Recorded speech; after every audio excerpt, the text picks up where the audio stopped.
As of this morning, Israel has officially ended the ceasefire with Gaza. They unleashed a load of strikes throughout Gaza over last night. As of right now, the date is March 18th. And according to this Al Jazeera article, at least 404 killed. The process of dehumanizing dissent, the process of deciding who an internal enemy is, the process of funneling money away from other things and shoving it towards militarism and genocide and deportations.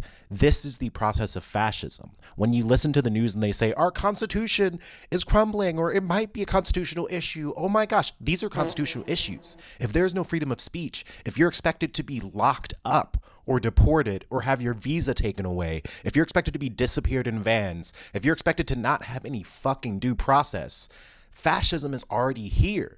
And this has been what the US has been training towards again and again and again and again. I hope that people watching this aren't just sitting comfortably in their homes and aren't thinking, oh, this is just going to pass or this is going to happen to someone else. Like, this shit is going to spread. This shit is going to spread, which is why we have to give it language. And so I'm going to read my thesis. State powers have long weaponized language to dehumanize dissenters, paving the way for repression, violence, and public indifference to state brutality. By framing anti-war activists, protesters, revolutionaries, political dissidents, marginalized groups as existential threats, government manipulate public perception, turning movements for justice into targets for criminalization, various forms of violence, from the KENT State Massacre to the modern crackdown on pro-Palestinian activism. This video will explore how language is systemically used to delegitimize dissent, silence opposition, and manufacture consent to state violence, both historically and in the moment. This is when we're going to use every part of the law enforcement agency we hire to drive them out of Kent. We are going to eradicate the problem. I found an article from the 1980s, which we're going to dig into more later. The U.S. saw legal actions against activists, such as the LA-8, where Palestinian immigrants faced deportation for alleged subversive activities, highlighting the use of immigration laws to suppress dissent. Why is violence only a concern when the oppressed fight back? Why is violence only a concern when the oppressed fight back? It's because white supremacy, because the elite, because capitalism, because colonization has a monopoly on violence. If Trump can sexually assault women, encourage people to run over protesters, encourage people to fucking storm into the Capitol and tear that shit up, beat up police officers, I don't even give a fuck about cops. If that can happen and it's excused violence, but people in their own neighborhoods, their own homes, speaking out against state violence as a problem, that just tells you everything you need to know. It tells you that you do not have a right to dissent unless you defend that right, which is what that last video was about. And if you haven't seen it, you should. And so now we're going to go back in history, look at how the Vietnam War and the 1970 Kent State shooting has shaped a lot of our modern understanding of anti-war protests, state-sanctioned violence, and what happens when the government goes too far. April 30th, 1970. After being elected on a platform of peace with honor, which promised an end to the war in Vietnam, President Nixon shocks the nation by announcing the incursion of troops into Cambodia. My fellow Americans, the time has come for action. The reason that is important is that it announced two things. One, the war was spreading, but more importantly, we were continuing our involvement in the war. Group known as the Students for a Democratic Society, or SDS, are reported to be participating in the disturbances on Water Street. Kent Mayor Leroy Satrum declares a state of emergency and orders the bars on Water Street closed and has police clear the downtown area. Hostilities heighten as police force the crowd back towards the gates of the university. They began to march and move the crowd around, and they fired some tear gas. And I think a total of 14 students were arrested that evening. So that was the end of the trouble that night on May 1st. State student militants entering Kent are also reported to the mayor's office, further fueling fears and paranoia. Under pressure from constituents and feeling his local police force ill-equipped to deal with the potential unrest, Satrum makes a request for National Guard assistance in Kent. There was a military takeover of our campus. It was a real paradox. The military vehicles in like an almost party atmosphere. People, hey, how you doing? Waving to you. Remember stopping at a corner, we were just told, just ride the streets. Enter at that time Governor James A. Rhodes, who was involved in a U.S. primary fight for the Senate with one of Ohio's most famous political families, Taft. Governor Rhodes knew that the popular theme among Americans at that time was law and order. We're seen here at the city of Kent, especially, probably the most vicious form of campus-oriented violence yet perpetrated by dissident groups. They make definite plans of burning, destroying, and throwing rocks at police and at the National Guard and the Highway Patrol. This is when we're going to use every part of the law enforcement agency of Ohio to drive them out of Kent. We are going to eradicate the problem. We're not going to treat the symptoms. And these people just move from one campus to the other and terrorize the community. They're worse than the brown shirts and the communist element and also the night riders and the vigilantes. They're the worst type of people that we harbor in America. And I want to say that they're not going to take over a campus. General Del Corso, how long do you expect to keep the guard in Kent? Well, I'll answer that till we get rid of them. I don't want to take any authority away from you, General, but I want to cut it short. You got me outranked, Governor. That, I think, was a crucial turning point, because I think by Monday, it was clear that Vietnam had receded, that Cambodia was not the issue. It was the Guard's occupation of the Kent State campus.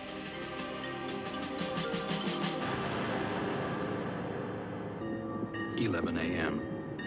Students begin to assemble at the Victory Bell on the Commons, while the National Guard assembles at the burnt-out remains of the ROTC building. Thousands look on from the remote safety of surrounding buildings.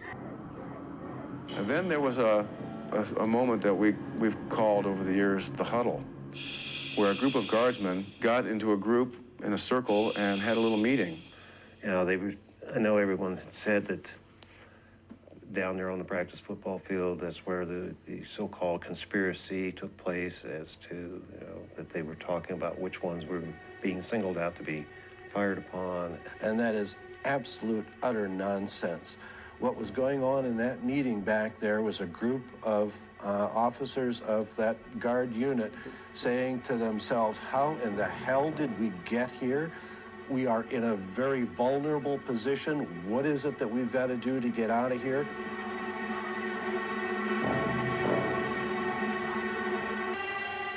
And at this point, it's like a film playing in slow motion for me. I heard the word fire. I believe that that was a situation of hold your fire, do not fire. At that point, the guardsman on my right fired his weapon.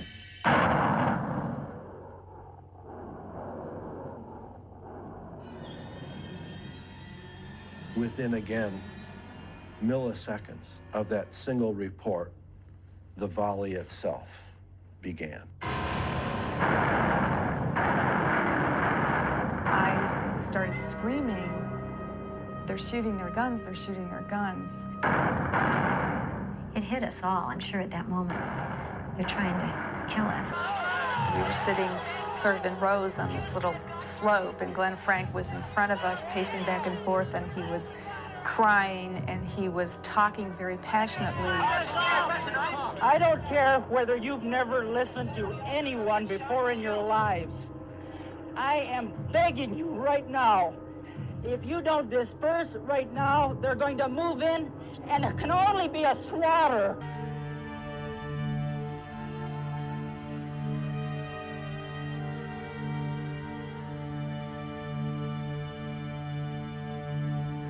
Well, my responses to the shooting in Kent was simply the fact that the people weren't behaving properly, and apparently they have asked for that sort of thing. Yes, I do. I'm sorry they didn't kill more.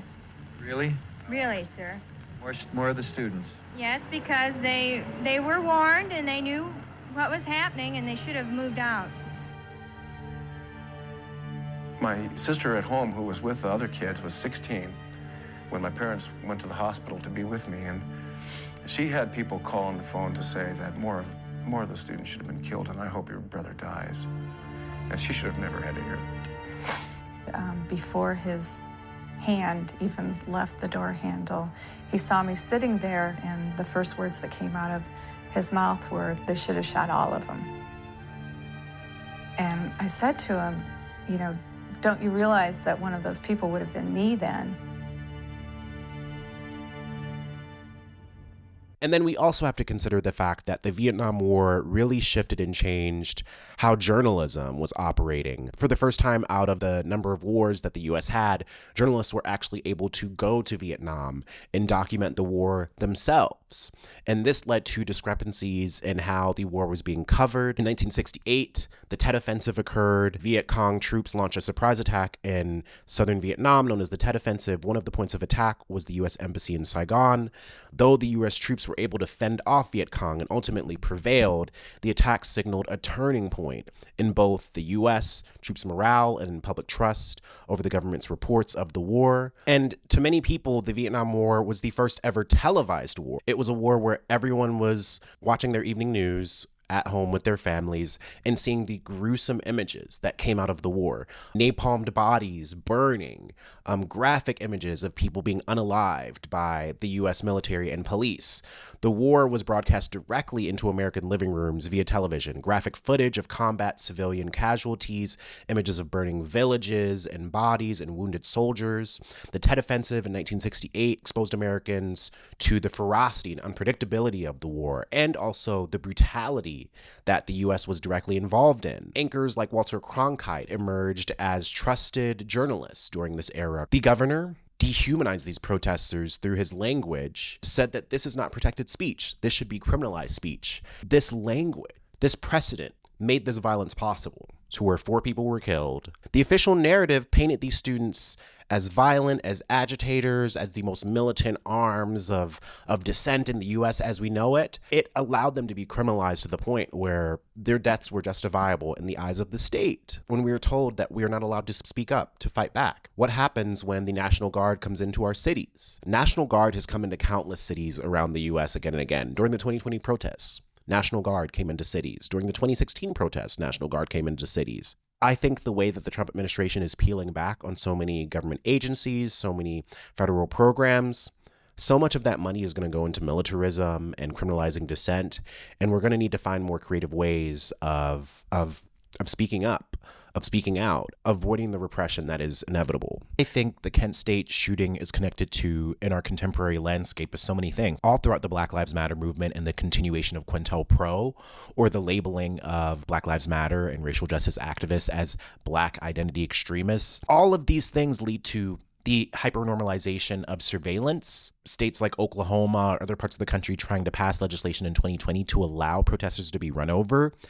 It gives you a very clear picture of what the US's priorities are. It gives you a clear picture that death and violence and repression are tools that our state relies on again and again and again and again and again. To say that people who don't want police in their homes, to say that people that don't want to experience racism, to say that people that don't want to experience a genocide are fucking criminal, it tells you the morality of the system that that state is living under. And that morality is that human bodies are there as tools, human bodies are there for profit, and human bodies are there for manipulation, and not for those bodies to live meaningful lives. Like, I just find that it's wild. It just doesn't make any sense. And I say it doesn't make any sense, but at the same time, I'm trying to change some of my language because it does make sense from their perspective. But the reality is that their reliance on violence, the state and the elites and the colonizers' reliance on violence, is shameless. And I want to move on to talk about how this has affected Palestine and Gaza specifically. And I'm going to read from a piece that was put out by PalestineStudies.org. It's called On the Dehumanization of Palestinians. And it reads, One of the most horrifying dimensions of the unfolding events in Palestine is witnessing the utter dehumanization of the Palestinian people through the symbiotic nexus of Western governments and the mainstream news media. The current genocidal assaults on Palestine in the Gaza Strip have undoubtedly been enabled by decades of anti-Palestinian racism propagated by both government and military officials and media outlets. This comes as no surprise to those who are familiar with the deep, omnipresent bias against Palestinians in mainstream news media, where the necessary historical context is wholly avoided and where Palestinians simply and passively die, while Israelis are actively killed. There has been a concerted effort to dehumanize Palestinians through racist framings and Orientalist tropes for decades. This has never been clearer than over the course of the last 2 weeks as the U.S. and Israeli political and military leaders sow fear and paranoia and trot out the worst anti-Arab rhetoric we have seen since the period following 9/11. This racist rhetoric is intended to dehumanize the Palestinians in order to neutralize public outrage at what they amount to the worst ethnic cleansing since the 1948 Nakba and what constitutes a genocide at the hands of one of the most advanced militaries in the world, all while world powers watch and do nothing. By all accounts, the mass murder that took place at the Al-Ahi Baptist Hospital in Gaza, along with the thousands of children and civilians bombed to death by Israel in the days before and after, should compel the Biden administration to force a ceasefire. Instead, it continues to provide Israel with unconditional diplomatic cover and hand-feed the media mendacious statements in support of Israel's continuing war crimes. These official statements are being propagated largely without question by compliant news outlets who cravenly suspend their journalistic duties when reporting Israeli crimes.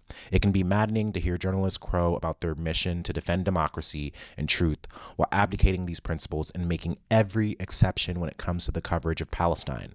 Perhaps even more disturbing is the public mourning for journalists killed in places like Ukraine, wherein the blame for killing is laid precisely at the hands of the guilty, while the outright murder of journalists like Shireen Abdu Akleh in Jenin and Issam Abdallah in South Lebanon is given only tepid coverage.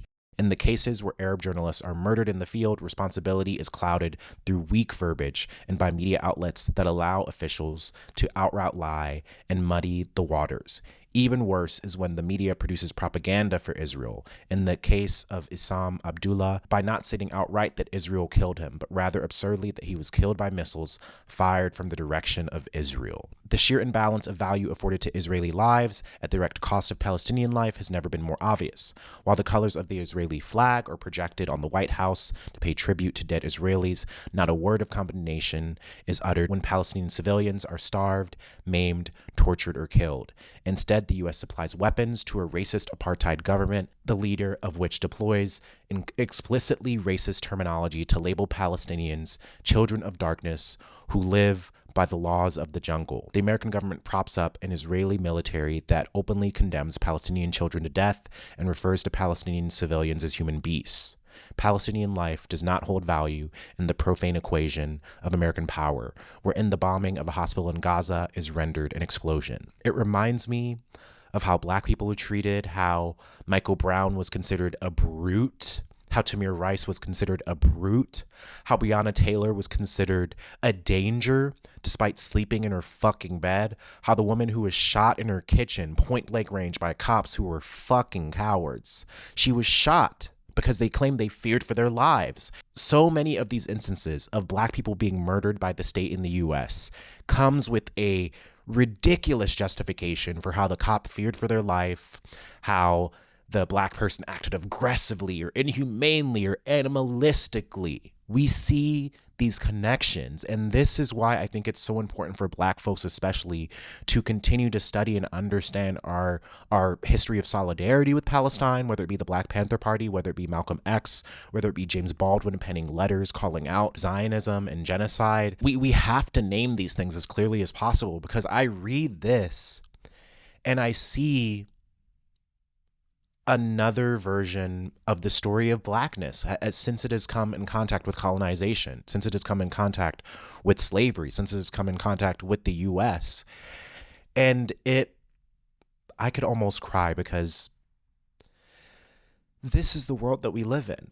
this is the world that we live in, and people believe this. They talk about this at dinner tables. They argue about it with their family. They talk down to people about it. They show up to businesses and they spew this kind of language. And how do you learn to speak up? How do you learn to fight back? How do you learn to say, that's fucked up, that's wrong, and you're a colonizer, you're a Zionist? And this is the point that we have to get to, because we're seeing again and again how state powers are colluding to make these things happen. If the government can pull millions, if not billions of dollars of funding, scrub away federal agencies, and reallocate most power towards the executive branch, what do you think that will mean for violence against all different kinds of bodies? What do you think that will mean for Palestine? What will that mean for folks all around the world? For people here in the US? This is a refraction of a process of fascism that we have seen before, and we need to call it out and to name it. I mentioned this earlier in the video. There was the case of the LA 8, and I'm going to read from a New Yorker piece titled "The Last Time Pro-Palestinian Activists Faced Deportation." Nearly 40 years ago, immigration officials in LA arrested 8 young immigrants, 7 Palestinian men and the wife of one of them, a Kenyan. The immigrants were mostly students, 2 were permanent residents, the other were on student visas. They had been involved in pro-Palestinian activism. The government charged them all with being associated with the group that advocated the doctrines of world communism, a justification for deportation dating back to McCarran-Walter Act of 1952, a Cold War relic. I agreed to join the team representing the group, who became known as the LA 8. At the time, I was one of the few practicing attorneys in the country with experience defending a communist deportation case. I had recently represented the writer Margaret Randall, a U.S.-born citizen who had obtained Mexican citizenship while married to a Mexican poet, thereby losing her American citizenship, according to the U.S. government. In 1984, after their divorce, she returned to the U.S., got remarried, and applied for permanent residency in America.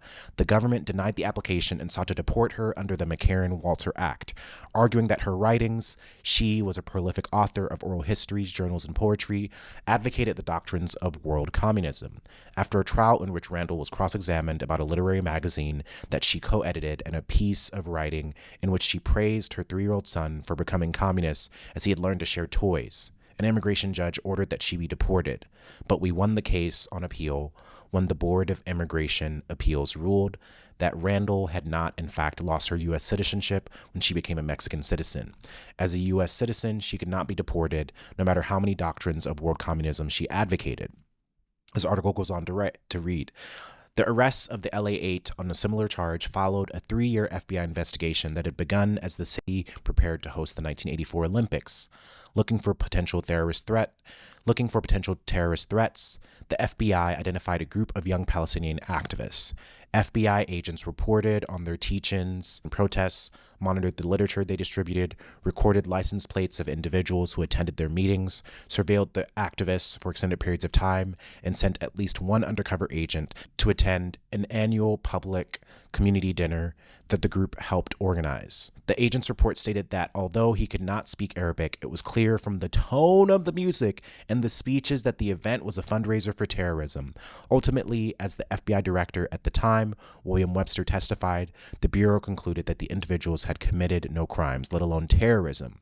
But the FBI nonetheless urged immigration authorities to deport them, not because they had engaged in any criminal activity, but because they were effective activists.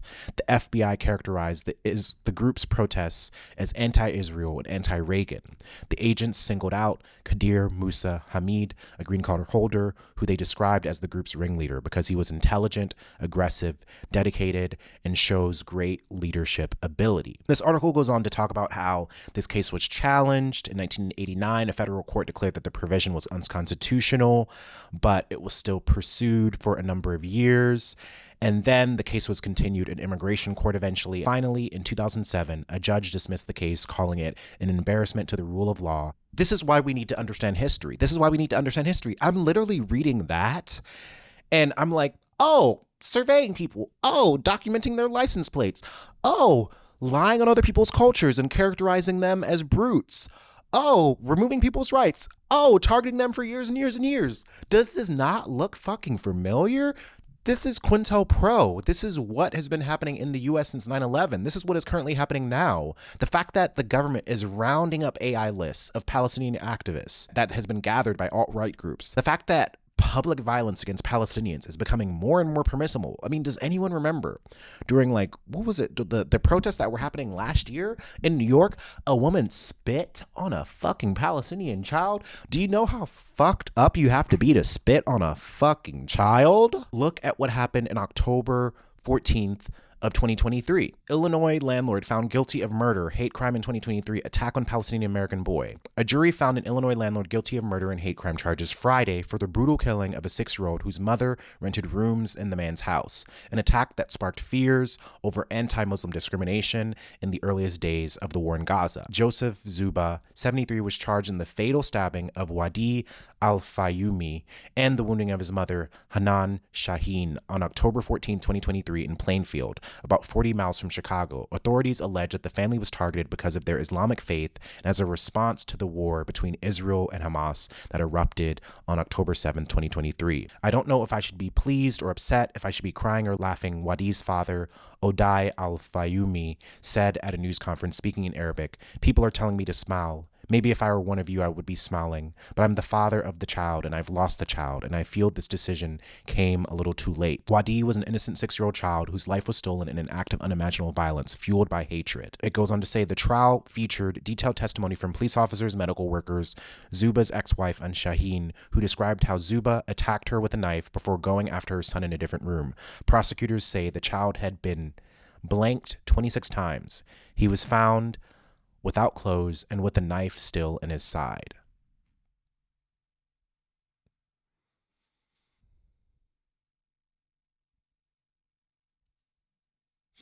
This makes me angry. This makes me angry because people deserve better. This child deserves better. Palestinians deserve better. People fighting for Palestine deserve better. People in this country that want a better way of life, that want an end to this country, that want an end to prisons and carcerality, deserve better. And this is what I think is so evil, is that the state and the elite get to humanize themselves. They get to say that they are more human than the rest of us, that they have more money and resources, and that they're more right because they have the power.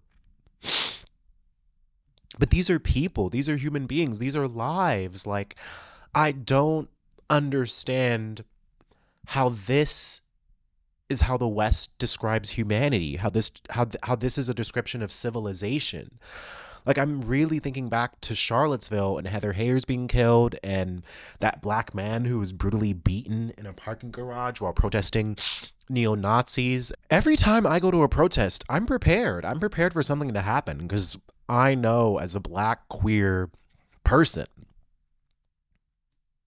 I mean, I can't expect safety. I can expect safety of the other people around me. And if there are other people around me that have other identities than me, they might be better off than me, or they might be worse. And it just makes me so angry that this is the equation, the delusion, the fucking white supremacist, colonial, anti-Arab terror, anti-Muslim terror that has been so accepted. And this is why it's like, even if you look at the most innocent beings that could be out there, children, there is a dehumanization of them. And that is what is so sick to me, that fascism demands this process of dehumanizing other people, of demanding that other people agree to that dehumanization, and that this violence becomes permissible.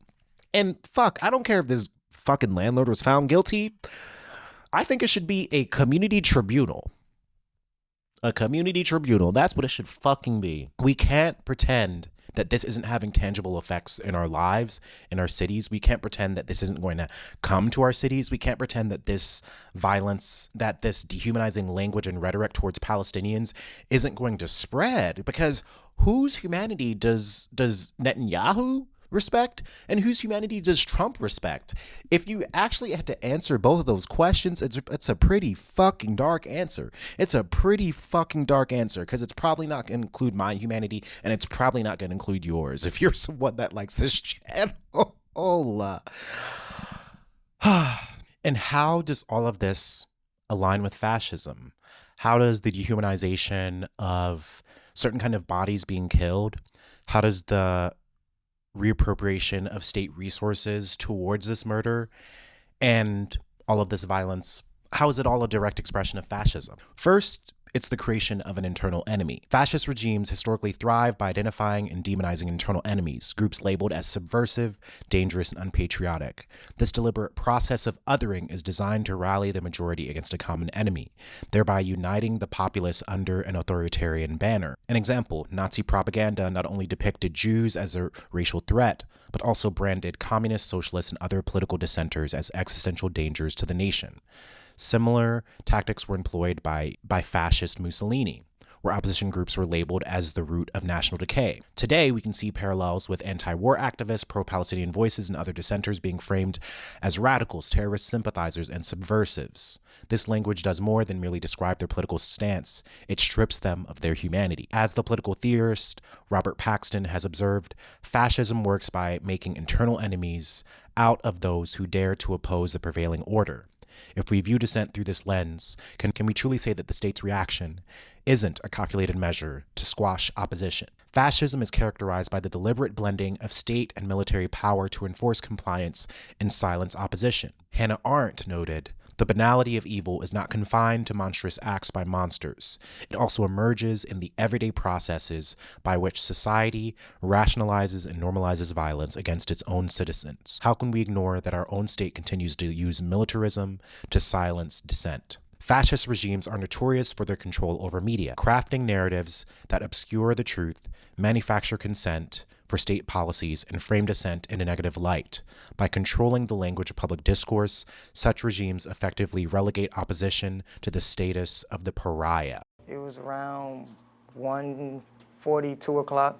We were walking down the street, an empty street. We were just walking down, minding our own business. We're both headed home, and the officer is approaching us, and as he pulled up on the side of us, he didn't say freeze, halt, or nothing like we were committing a crime. He said, "Get the F on the sidewalk." I told the officer we were not but a minute away from the destination. He's at an angle where we're so close to his door and him that when he tries to thrust the door open aggressively, it doesn't come an inch out before it strikes both of us.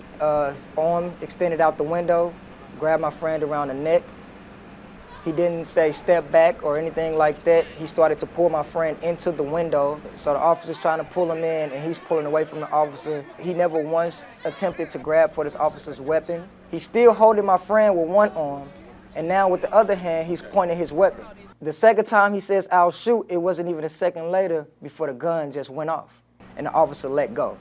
And that's how we were able to run at the same time. The first car I see, I duck behind for cover because I fear for my life. I'm scared. I don't know what's going on. I don't understand why this officer is shooting his weapon at us. And I'm watching the officer. He's pursuing my friend now that he fired another shot. It struck my friend in the back. Then my friend stopped running. His hands immediately went in the air and he turned around towards the officer face to face. He started to tell the officer that he was unarmed and that you should stop shooting me. Before he can get his second sentence out, the officer fired several more shots into his head and chest areas. And he fell dramatically in the fatal position. I did not hear once he yelled, "Freeze, stop," or "halt." It was just horrible to watch. It hurt him a lot. I see it in his eyes, it hurt him a lot. It was definitely like being shot like an animal. It was almost like putting someone to execution. He was a peaceful person and he lived his life peaceful. This pattern, creating an internal enemy, militarizing society to suppress dissent, and controlling media narratives, demonstrates how linguistic and ideological control serves as the foundation for state repression.